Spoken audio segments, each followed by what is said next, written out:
மக்களே எல்லாரும் எப்படி இருக்கீங்க? சிவில் இன்ஜினியரிங் ஃப்ரெஷர்ஸ் வேலைவாய்ப்பு சம்பந்தமா பாகம் 1 அப்படின்ற ஒரு காணொலி வந்து போட்டிருந்தேன். ஸோ இந்த ஒரு காணொலியில் நம்ம என்ன பார்க்க போகிறோம் அப்படின்னு வந்து பார்த்தீங்கன்னா, சிவில் இன்ஜினியரிங் ஃப்ரெஷர்ஸ்க்கு ஜப்பானில் என்ன மாதிரியான சேலரி பேக்கேஜ், ஒரு 26 பேர் வந்து பார்த்தீங்கன்னா ஃப்ரெஷர்ஸாக வந்து பிளேஸ் ஆயிருக்காங்க ஜப்பானில். எந்த அளவுக்கு பேக்கேஜ் கொடுக்குறாங்க, அவங்களோட கேரியர் வந்து எந்த அளவுக்கு சூப்பராக வந்து டெவலப் ஆகும், அது சம்மந்தமான ஒரு காணொலி தாங்க இந்த ஒரு காணொலி. ஸோ இதில் வந்து பார்த்தீங்கன்னா SSJLTC Shri Sankara Japanese language and training சென்டருடைய நிறுவனர் கரூர்ல இருந்து திரு அசோக் அவர்கள் நம்மளுக்கு இன்டர்வியூ கொடுத்திருக்காரு. அந்த ஒரு 2வது பாகத்தை இப்ப நம்ம பார்க்கலாம். மக்களே எல்லாரும் எப்படி இருக்கீங்க? ஓகே, 26 பேர் வந்து சக்சஸ்ஃபுல்லா பிளேஸ் பண்ணிருக்கீங்க. ஸோ அஃப்கோர்ஸ் பசங்களுக்கு வந்து சேலரின்றது தான் ரொம்ப முக்கியமான ஒரு விஷயம். ஏன்னா எல்லாரும் இன்ஜினியரிங் முடிச்சுட்டு வெளில வராங்க. அப்படின்ற வகையில சேலரி என்ன மாதிரியான ஒரு பேக்கேஜ் வந்து ஓப்பன் அப் கன்ஸ்ட்ரக்ஷன்ஸ் வந்து பே பண்றாங்க? ஸோ சேலரின்னு பார்த்தீங்கன்னா அவங்களுக்கு மந்த்லி ஃபிக்ஸட் சேலரி வந்து 2.4 lakhs ஜாப்பனீஸ் yen. ஓகே. அது இல்லாம 2 times போனஸ் இருக்கு. ஆஹா. ஸோ இதை நீங்க ஆட் பண்ணீங்கன்னா இயர்லி வந்து 33.6 lakhs ஜாப்பனீஸ் yen வருதுங்க. ம்ஹும்.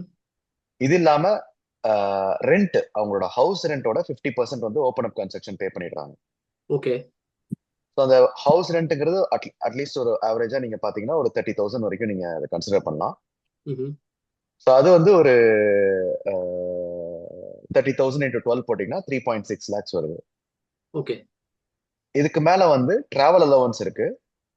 ம்ஹும். டிராவல் அலவன்ஸ் வந்து உங்களுக்கு ஆன் ஆக்சுவல்ஸ்ல கொடுத்துட்றாங்க. கரெக்ட். ம்.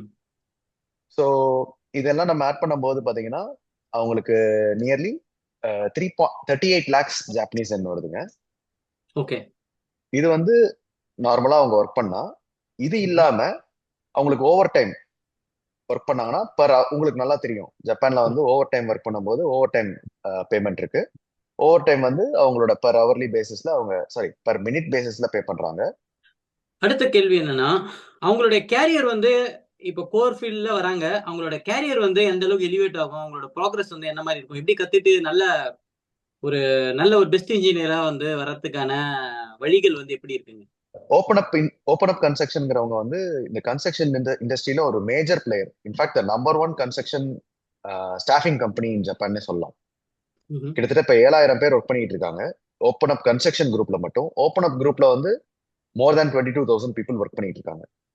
ஸோ இவங்க வந்து இங்க இருந்து அங்க ஜப்பான் போயிடுறாங்கன்னா ஓப்பன் அப் கன்ஸ்ட்ரக்ஷன் என்ன மாதிரி ஒர்க் பண்ணிட்டு இருக்குன்னு பாத்தீங்கன்னா அவங்க வந்து buildings, home buildings, office buildings, bridges, பெரிய பெரிய ஃபேமஸ் பில்டிங்ஸ். ஃபார் எக்ஸாம்பிள் பாத்தீங்கன்னா Tokyo Ariake arena, Tokyo Olympics 2020 பயன்படுத்தப்பட்ட ஒரு அரினா. அப்புறம் வந்து டோக்கியோ ஸ்கை ட்ரீ.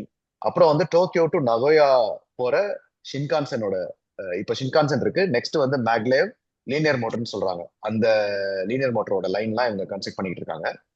இவங்க இந்தியால இருந்து ஜப்பான் போனதுக்கு அப்புறம் இன்னும் அவங்களோட ஜாப்பனீஸை பிரஷ் அப் பண்ணிட்டு கன்ஸ்ட்ரக்ஷன் இண்டஸ்ட்ரியை நல்லா கத்துக்கிட்டு ஜப்பான் கவர்மெண்ட் கண்டக்ட் பண்ற சர்டிபிகேஷன் எக்ஸாம்ஸ் இவங்க எடுத்தாங்கன்னா இவங்களோட growth ரொம்ப ஃபாஸ்டா இருக்கும். எப்படின்னு பாத்தீங்கன்னா இந்த ஜப்பான் கவர்மெண்ட் வந்து ஒவ்வொரு சின்ன சின்ன விஷயத்துக்கும் குவாலிஃபிகேஷன் எக்ஸாம் வச்சிருக்காங்க. For example plumbing engineer, electrical engineer, structural engineer, then certified level 1 engineer, certified level 1 contractor, certified level 2 contractor. இந்த மாதிரி நிறைய சர்டிபிகேஷன்ஸ் இருக்கு. கிட்டத்தட்ட 40 சர்டிபிகேஷன்ஸ் இருக்கு. இந்த சர்டிபிகேட்ஸ் அவங்க ஒன்னொன்னா எடுக்க அவங்க ஒரு சர்டிபிகேஷன்ஸ்க்கு இன்சென்டிவ் வாங்குறாங்க. இந்த மோஸ்ட் சிம்பிளஸ்ட் சர்டிபிகேஷனுக்கு வந்து 15,000 yen வரைக்கும் மந்த்லி அவங்களுக்கு அடிஷ்னலா கொடுக்குறாங்க இந்த சேலரியில. அதே அந்த ஹையஸ்ட் லெவல் 1 சர்டிபிகேஷன்லாம் அவங்க எடுத்தாங்கன்னா அப் டு 1 lakh வரைக்கும் அவங்க எக்ஸ்ட்ரா வாங்கலாம் சேலரியில. ஸோ இவங்க சர்டிபிகேஷன்ஸ் கெயின் பண்ண இவங்களோட வேல்யூ ரொம்ப இன்க்ரீஸ் ஆயிட்டே போகுது. ஓப்பன் அப் என்கிட்ட சொன்ன விஷயம் என்னன்னா இந்த லெவல் 1 சர்டிஃபைட் இன்ஜினியர்ன்றது ஓவரால் ஜப்பான்லேயே ஒரு 200 மெம்பர்ஸ் தான் இருக்காங்க. ஸோ அந்த சர்டிபிகேஷன் எடுக்கிறதுக்கு உண்டான எல்லா கெப்பாசிட்டியும் நம்ம பசங்களுக்கு இருக்கு, எல்லா ஆப்பர்ச்சுனிட்டியும் நம்ம பசங்களுக்கு இருக்கு. அதை அவங்க எடுத்து வரும்போது ஓப்பன் அப் மட்டும் இல்ல, ஜப்பான்லேயே வந்து அவங்க வாண்டட் இன்ஜினியரா ஆயிடுறாங்க. Super. So they have a very very bright future ahead of them, I feel. Okay. இப்போ சிவில் இன்ஜினியருக்கு வந்து ஜப்பான்ல மிகப்பெரிய ஒரு பொட்டன்ஷியல் இருக்குது அப்படின்றது ரொம்ப கிளியராவே வந்து பார்க்க முடியுது. வாவ். ஸோ அடுத்த கேள்வி என்னன்னு பாத்தீங்கன்னா, இப்போ நீங்க சொன்னீங்க இந்த வருஷத்துக்கு 2024க்கு 60 பேருக்கு எங்களுக்கு வந்து ஸ்லாட் கொடுத்தாங்க. பட் எங்களால வந்து பண்ண முடியல. 30 பேருக்கு தான் பண்ணோம் அப்படின்னீங்க. ஸோ அப்படி இருக்கும்போது அடுத்த வருஷத்துக்கு 2025க்கு என்ன டார்கெட், எவ்வளவு பேரை வந்து ஜப்பானுக்கு அனுப்பலாம், ரெக்குயர்மெண்ட் வந்து இருக்கு அப்படின்ற மாதிரி கொடுத்துருக்காங்க. இந்த வருஷம் வந்துட்டு நமக்கு 60 வந்துச்சு, 60 ஓப்பனிங்ஸ். ஸோ 30 ஓப்பனிங்ஸ் நாங்க ஃபுல்ஃபில் பண்ண நினைச்சோம். ஓகே, நாங்க 26 ஃபுல்லா ஹார்ட் ஒர்க் பண்ணி 26 பெஸ்ட் அவுட் ஆஃப் பெஸ்ட் கொடுத்துருக்கோம். ஸோ நாங்க சீட்ஸை ஃபில் பண்ணணும் அப்படின்றது நம்மளோட நோக்கம் கிடையாது. ஸோ வந்துட்டு நமக்கு 26 கொடுக்குறோம்னா 26 இஸ் பிரைட் அப்படின்ற மோட்டிவ்ல தான் பண்ணும். ஸோ நெக்ஸ்ட் இயர் பாத்தீங்க அப்படின்னா நம்ம கிட்ட 100 கொஸ்டின்ஸ் ஓப்பனிங்ல இருக்கு. ஸோ நெக்ஸ்ட் இயர் வரப்போற பசங்க இப்ப இருந்தே ஜாப்பனீஸ் படிக்க ஆரம்பிச்சாங்க அப்படின்னா நெக்ஸ்ட் இயர் டெஃபினட்டா 100யும் நம்ம கொடுக்கலாம். ஸோ அதுக்கு தேவை one and only Japanese. So Japanese படிச்சா மட்டும் போதும், நீங்க ஜப்பானுக்கு வேலை வாங்கி தரது எங்க பொறுப்பு, நாங்க பாத்துக்கிறோம் இல்லைங்களா. சோ அதாவது ஆன் கேம்பஸ்ல செலக்ட் ஆகி போறது வந்துட்டு இப்போ வந்து ட்ரெண்ட் இல்லைங்களா. ஆன் கேம்பஸ்லயே ஜப்பானுக்கு பிளேஸ் ஆகுறது அப்படின்றது is a very unique. So அந்த யூனிக் ஆப்பர்ச்சுனிட்டிய அவங்க கிராப் பண்ணணும். அவங்க செய்ய வேண்டிய ஒன்னே ஒண்ணு ஜாப்பனீஸ் மட்டும் படிச்சா போதும், அவங்க கோர்ல ஸ்ட்ராங்கா இருக்கும். That's it. அடுத்த கேள்வி என்னன்னா, இப்போ சிவில் இன்ஜினியரிங்காக வேலை வாய்ப்பை தேடி இங்க ஜப்பானுக்கு வராங்க. ஸோ அவங்க வந்து கண்டிப்பா டிராவல் பண்றதா இருக்கட்டும், இல்ல அவங்க எக்யூப்மெண்ட்ஸ் ஹேண்டில் பண்றதா இருக்கட்டும், அந்த மாதிரி எதனா இருக்கிறதுக்கான வாய்ப்புகள் இருக்கு. ஸோ அந்த வகையில என்ன மாதிரியான ஒரு லைசன்ஸ் தேவையா, இல்ல என்ன அவங்க ப்ரிப்பேர்டா இருக்கணும் அப்படின்ற மாதிரி என்ன தகவல்கள் இருக்கு? இது ரொம்ப ஒரு இம்பார்ட்டன்டான கொஸ்டின் சிவசான். இப்போ நம்ம கிளைண்ட் வந்து ஒரு முக்கியமான கிரைட்டீரியா வைக்கிறாங்க. இப்போ ஜப்பான் வர்றதுக்கு ஃபர்ஸ்ட் இவங்க ஜாப்பனீஸ் நல்லா இருக்கான்னு செக் பண்றாங்க. அடுத்தது வந்து இவங்கள்ட்ட வந்து இந்தியால 4 வீல் டிரைவிங் லைசன்ஸ் இருக்கா. ஓகே.